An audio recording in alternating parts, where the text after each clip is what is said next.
Broadcasting live from the Business Radio X studios in Atlanta, Georgia, it's time for High Velocity Radio. Lee Cantor here, another episode of High Velocity Radio, and this is going to be a good one. Today on the show, we have Kat Stone, who is with Third Age Mojo. Welcome. Thank you for having me. Well, I am so excited to learn what you're up to. First off, tell us about Third Age Mojo. How are you serving folks? Well, the Third Age is mostly known in Europe, but I thought it was a great way to describe people sort of 60 to 90. Just to make the math easy, I make the day we die 90 so that 60 can start the Third Age. But anyway, I think that I hate when people say seniors or all those different things. I just wanted to shake it up a little bit. And Mojo is, as we all know, kind of magic. So Third Age Mojo is recognizing the beauty, the magic, and the power, the untapped power we have when we get into our third age. And so your work is primarily helping people in that age group kind of lead a more meaningful, more purposeful life? Yes. And, there are 6 pillars to Third Age Mojo, and the first one is health. So I have had thirdagemojo.com for 5 years, and it addresses all these different things like staying healthy, keeping your mindset right. A growth mindset is super important. And then there's also money, of course, which everyone thinks is number one, but it's really not. But it is important. All of them are. Relationships are very important. And home becomes a kind of a different thing when you enter your third age. And these days, there's all kinds of opportunities for a choice in what kind of home you want to have for the final third of your life. So that's what Third Age Mojo is all about. And I just started it because I hated the way our culture depicts this time. It's like work, work, work, discover, discover, discover, and then you go over a hill and it's all downhill from there. I didn't like that. So what's your backstory? What kind of led you to this point in your life where now you can focus in on this? Well, I have always been very health conscious. And that may come from, my father was a type 1 diabetic when I was growing up. So we always had a garden and we ate, very fresh food because diet was so important to him. So that was the way I was brought up. And then when I sort of launched and I moved to Houston from Pennsylvania, and I was on my own and I had no health insurance. So I thought I better stay healthy. So I continued and jacked it up. And it was just sort of life. Was giving me signals to stay healthy. And that's how I got to it. And then I saw so many people who would say, oh, well, I can't do this because I'm so old. It's like, no, we're not going to hear that. Now, throughout your life thus far, had you been primarily in the coaching realm, being in, maybe fitness and wellness? And then as you got into this third age, you said, I'm going to focus in on this group? Well, what's a strange thing is that I always did other things, mostly sales. I sold radio. I sold print. I was a salesperson and a marketing person. And I always did this on the side. And then I left my last job as an affiliate marketer. I was working for a company that created, natural health products. And I would manage all of our affiliates who would send these products to their email lists. Excuse me. But on the side, I would do this. And finally, I thought, why? I love this so much. Why am I making this my hobby that I have to sneak away to? So I left that job last year, and that's when I really started to do a lot of digital marketing and digital creation for Third Age Mojo. I got my YouTube channel up and running, and it's now becoming robust. And my Instagram, I just love that so much. And of course, Facebook and a Facebook group and all those things. So it really started slow, and then the wheels started turning, and then I shed my job to do what I love, and here I am now. Now, I've interviewed lots of coaches over the years, but I haven't interviewed a lot of folks that are working in the space you are. Is this kind of, are you one of a few, or is there kind of a community of folks that are working with these third age folks? Well, what I've discovered is that, of course, there are a lot of life coaches, and all of them, most of them have a niche.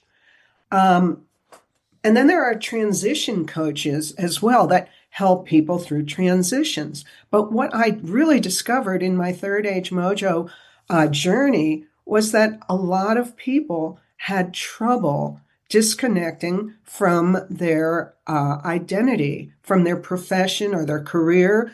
And I must tell you that boomer dudes have the most problem, I think, because men seem to attach their identity to their job and do that, maintain that for 20, 30 years.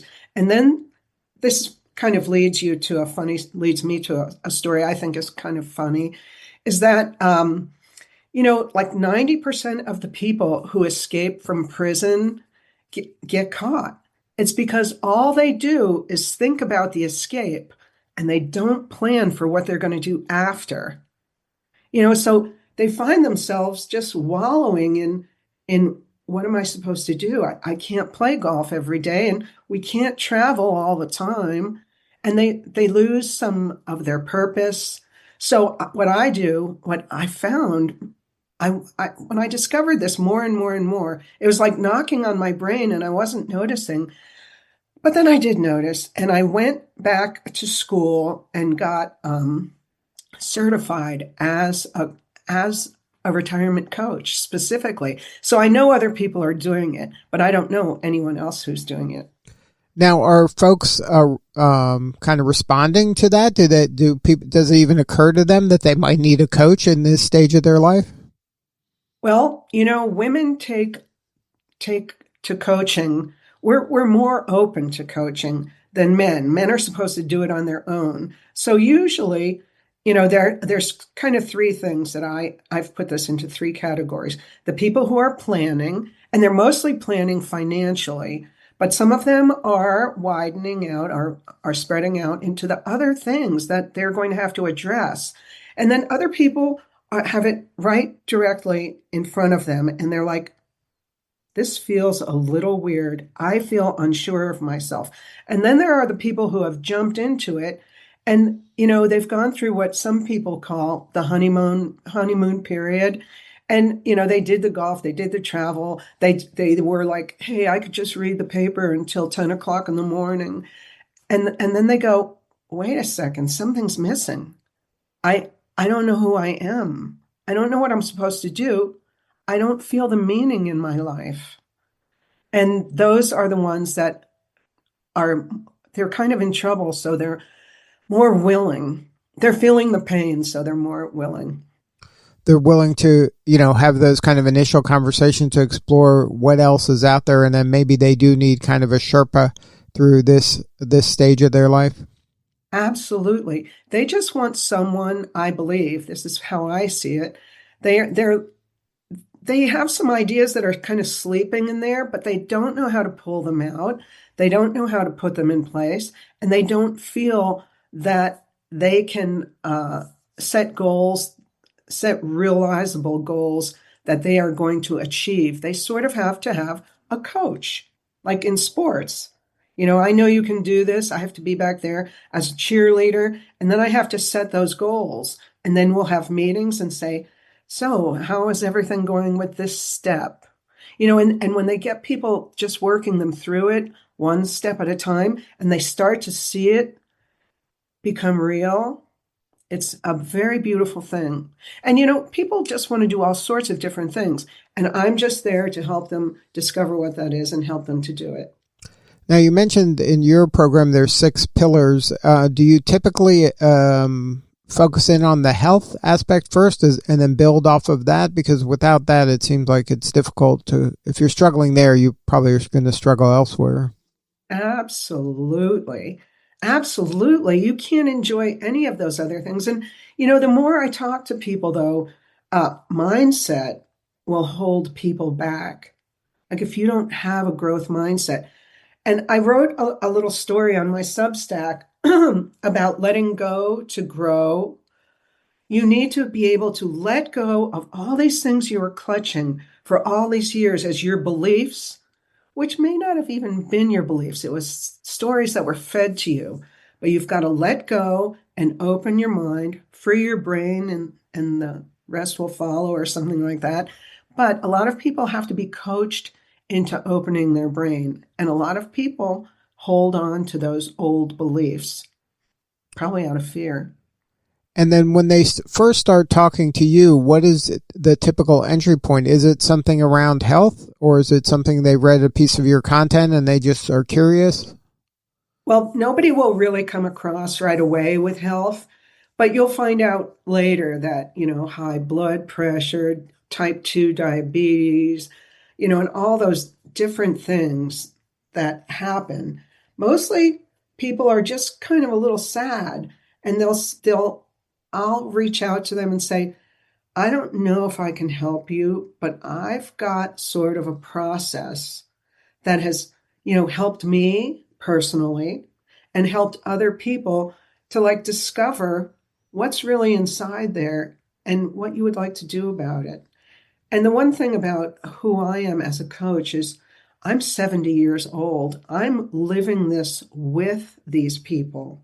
I'm not, and no, I'm not I'm not putting anything on anybody who's younger, but I mean, if you're going to listen to someone who's 35 tell you what to do when you retire, sometimes that's a little bit harder to embrace.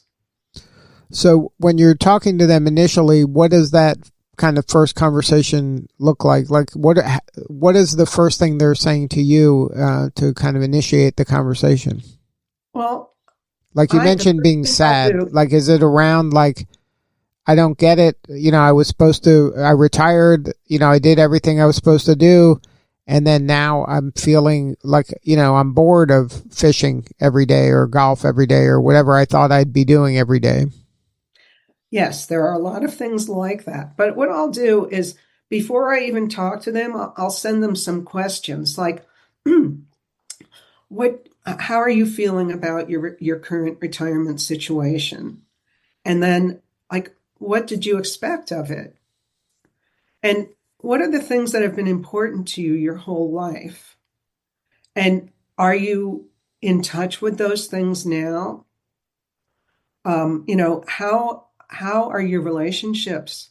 A lot of relationships, like, 40-year marriages, feel the strain of retirement because these two people didn't talk to each other about their vision. Or even if they did, once you get into it, everybody's feeling uneasy and a little lost. So I ask people about, what they're experiencing, what they expected to experience, what they had expected to experience, and like longing they've had in their life.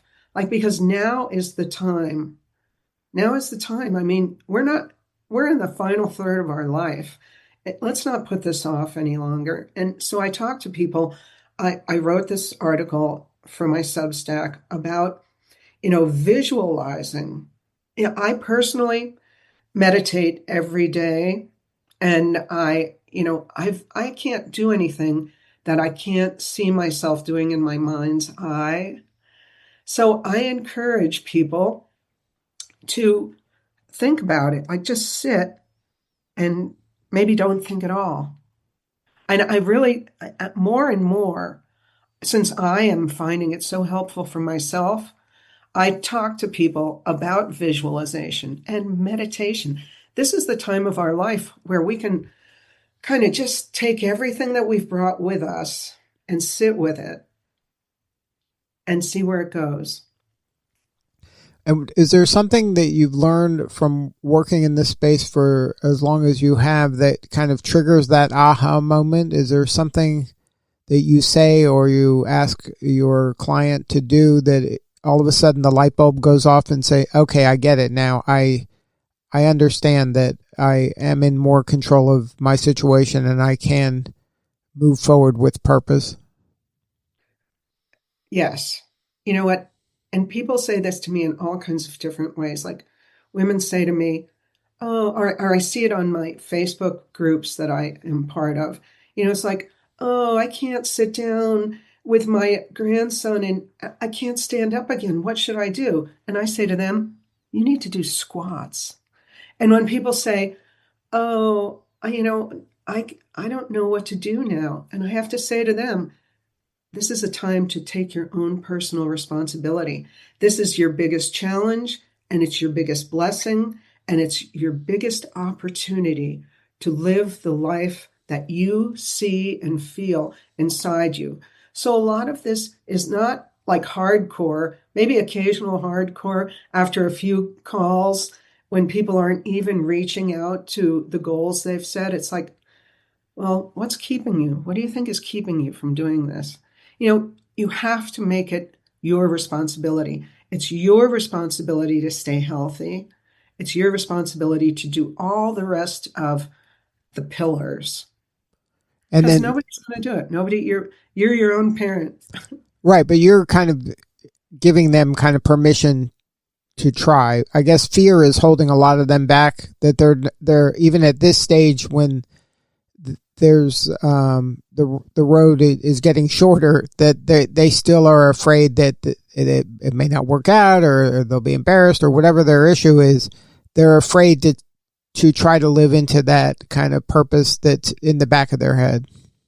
Well, fear is such a powerful motivator, an anti-motivator. It's a powerful force.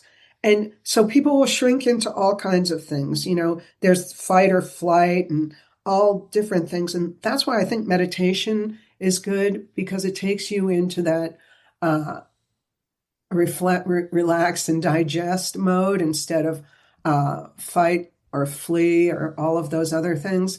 You need to just sit there, take responsibility for yourself, let the fear go, or recognize the fear and sit with it and lose it somehow, move beyond it. And that's a great thing for your self development, is moving beyond fear. And that has been a big thing for me, to move beyond my fear. And then you feel really good about yourself. And in our culture, seniors are always talking about, or guys don't, but women do, talk about becoming invisible. Well, that's because you're allowing it to happen.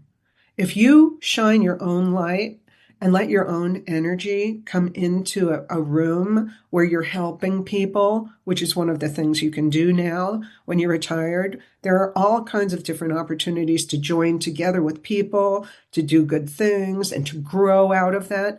We're really growing. We're still growing. And this might be our biggest growth challenge ever, because we are focused on ourselves and our mate, of course, and our families. But it's right now. And how are you going to develop yourself to interact with your spouse, or reconnect with a family that you may have been, neglecting a little bit because you were so busy? Now's the time to get your act together. And that's where I think having a coach or somebody like you by their side to kind of encourage them to maybe ask the harder questions, to be there to, help them get the inner fortitude to move forward and take a risk maybe that they've hesitated doing for many years. And I think that this could really positively impact a large group of people that are silently struggling. Well, the boomers are a gigantic block. We're huge, and more people are, retiring every year. I don't have the numbers in front of me, but they're staggering. And, we all have a longer time. Before, when you would retire at 65, some of the guys were dying by 68 or 69 or 70. So you really didn't have, you could do all those things, play golf, take trips, go fishing, and then you die. But now we're living longer, and it's giving us another opportunity to think about becoming an elder. Think about, what we can do for these younger people behind us. Because I really am a strong believer in intergenerational relationships. We can all bring so much to each other And we give each other so much if we approach it with the mind of a student, an open mindset. Yeah, I think that reframing is so important. And when you just the word you used just now, elder instead of senior, Yes. evokes something of a wise person that's sharing what they know to others. I think that adds a layer of purpose and meaning to a life that maybe they thought that, hey, I did what I did and now I'm just kind of running out the clock here. And you have too many years to be doing that. It's like you said, back in the day when people retired and died, within a couple years, maybe that was effective then, but in today's world where you could live 20 or 30 more years, you can't afford to just start feeling sorry for yourself when you're That's right. bored. I mean, that would lead to depression Well, and that's what's isolation. happening. I know. And that's what's killing people way quicker than they need. So we want to avoid that. And also, we could bring so much because we have so many years of experience and, the mistakes we've made and the things that they do these things like intergenerational things with college students who are notoriously so lonely, especially in their first semester of going away. And they've been putting them together with third agers. I'm not going to say seniors, with third agers, and everybody comes out so much happier. And really, it leads to lasting relationships and so much learning and so much wisdom shared. And, it keeps older people younger. So it's a win-win situation. Yeah, I agree 100%. Now, you mentioned earlier that creating content and building community is important in your practice. Can you talk a little bit about the joyful aging formula, stress-free lifestyle changes for increased longevity and enhanced physical and mental well-being? How did that come about? That was because I wanted like some people like to read, some people like to listen to these things, and it's using the 6 pillars of Third Age Mojo and addressing each one, like with sort of suggestions for maintaining. And then we have some people who talk about their experience, you know, in these different pillars, and it's just sort of a short, easy to read manual. And that's the reviews I've been getting. It's just like no nonsense. It's just kind of joyful. It is uplifting. And, I put quotes in it and stuff, things that inspire me and lift me up. And for everyone to know that there are so many of us going through this, not going through this, but living this and experiencing this and being blessed by this, that I wanted to put that together. It's just kind of like a little manual for stress-free lifestyle changes, because there are lifestyle changes that we don't expect, and it kind of slaps you upside the head sometimes. And it's a little disconcerting, but if you have this manual to help you, it will help guide you through all of these things. And then you mentioned several communities you're part of, or you're kind of championing.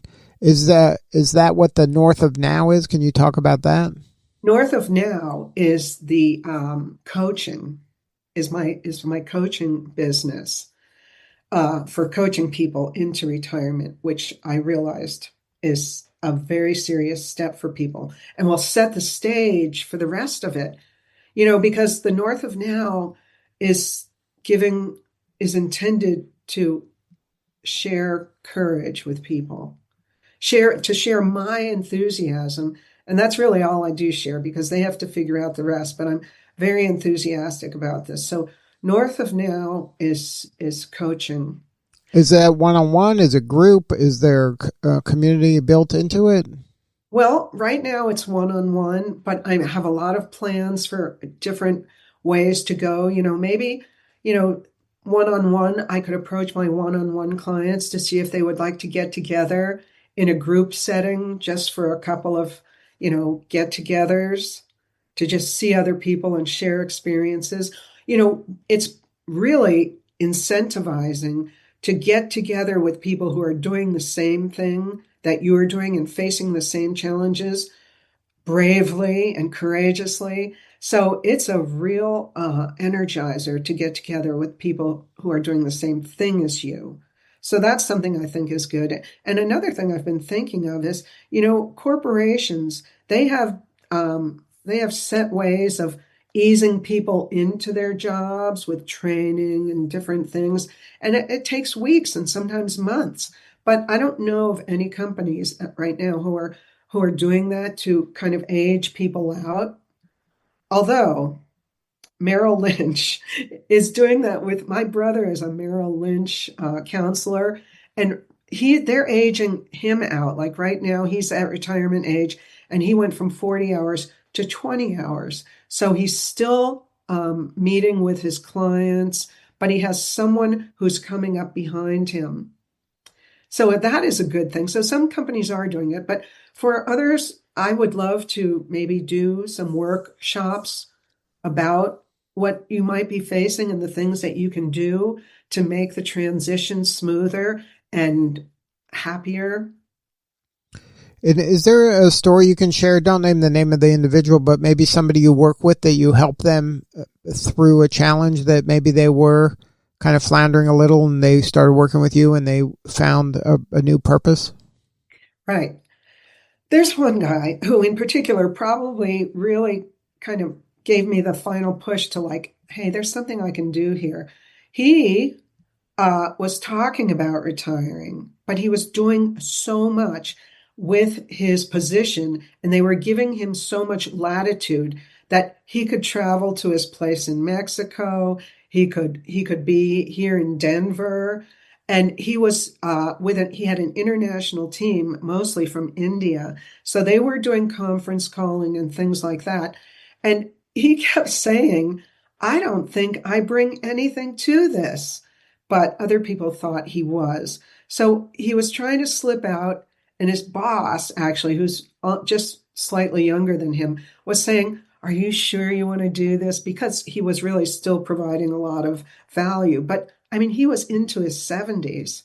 And, all this traveling he did was sort of fun, but he was not feeling the purpose. He was kept going back to the purpose of his job. So, you have to make a break. And a lot of guys will do this, like go back. And you know what? Going back to something else. And that's something I will coach people on. Like, okay, let's think about what you've always wanted to do. Maybe we can make this situation a situation that will bring you more value and more, deep feelings than what you even have been doing for all these years. The thing that you've been, struggling to separate from, maybe there's something in your brain that's going to make you feel even better. And so some people will go on to start a business. And I have a coach also who works with me about starting a business after 50. He's got called Startup After 50. And he's got a whole team with him to help people, he helps people make the plan. Then he's got people to do the marketing. He's got legal. He's got banking. So if anybody wants to go in that startup way, I've got people for that. And I've got a lot of support counselors to help me with things that I'm not specialized in, especially financial. Because that's even changing. The way people have been planning their retirements financially, they're finding out now. It's like, I can't afford to live past 85. Yeah, nobody wants to hear that news. I know, but we've got ways to help. Well, that's the thing. There's more resources available to you, but you have to kind of get out of your own head and reach out to a community and get some support from other people. And I think a lot of folks, as they age and enter this third age, that they kind of seclude themselves and then they think that they got to solve all these problems when there's a lot of support and community available to them. That is so right. That is spot on. Yeah, and you're not alone. And I mean, I have a coach. I have a coach and I have a therapist, and they keep me straight. And you know what? Therapy is not a bad thing for some people. I mean, I'm a coach, I'm not a therapist, but I can hook you up if you would like to try therapy. It really changed my life. Well, Kat, if somebody wants to learn more about your practice or your coaching or your communities or some of the content that you're putting out there, is there a website? Is there a way to connect? Well, there right now I don't have my North of Now website together. I'm still doing things through Third Age Mojo. So they can reach me at cat at thirdagemojo.com. So And third is thirdagemojo.com is the website if they yeah. wanted to. That's no, well, yeah, Third Age Mojo is the website, and they should go there. It's really nice. And my YouTube channel, I do a lot of different things, but now it's sort of focused on self-care after 50. So it's go to YouTube and just put in Third Age Mojo, and I do face yoga, and I do all kinds of self-care things so that we can take a little bit of time, even just 10 minutes a day, to restore ourselves and keep ourselves strong and ready for anything we're facing. Well, Kat, thank you so much for sharing your story today. You're doing such important work, and we appreciate you.